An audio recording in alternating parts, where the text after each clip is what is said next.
we should certainly be concerned that the American public, according to surveys, is less knowledgeable about the rest of the world than our citizens in other countries. I think there's a reason for this. The United States is secure. It has two oceans surrounding it on the east and the west. It's very secure on its southern and northern borders. And geography still matters.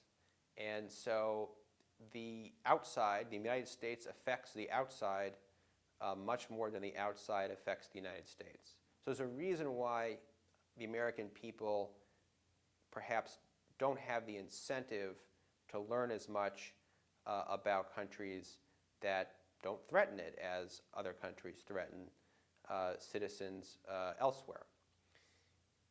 At the same time, obviously, it is vital that the American people have a good education, a good literacy in international questions, because the power of the United States is very significant. It will remain significant well into the future. And other people around the world don't have a say in how the United States exercises power over them.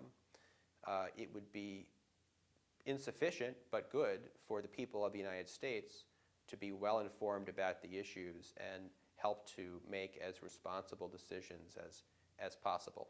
Foreign policy is not given sufficient attention in American civil discourse. We have presidential debates go on forever, it seems like, and they barely address foreign policy, or they shoehorn foreign policy into a couple minutes in a very long and tiring debate, when the fact of the matter is that the President of the United States has enormous influence over foreign policy and therefore over people all around the world, and much less influence in shaping domestic policy. So there's an imbalance there. It isn't easy to correct, but it's extremely important that experts step up and provide a diversity of views so that the American people have real choices, not just platitudes, before them. I think some foreign policy experts sometimes look down on the American public because they don't know very much about other places around the world. They don't seem to prioritize foreign policy in voting. And I take the point, but I think the main problem is not with the attentiveness of the public. I think people have very busy and demanding lives and are best positioned to judge what information they need to know and what's important to them. I think the main problem is with experts who have not given information to the public in ways that make clear what the stakes are for ordinary Americans, make clear the stakes for America and the world, and provide real choices. And I think once you provide real choices and connect how, for example, the U.S.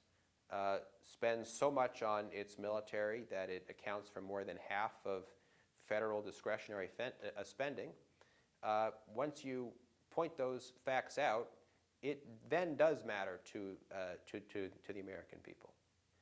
Climate change is a great example of an issue that is planetary in scope and will be worsened if the United States engages in an overly militarized foreign policy that means that our military spews greenhouse gas emissions and makes other countries insecure and makes them also militarize.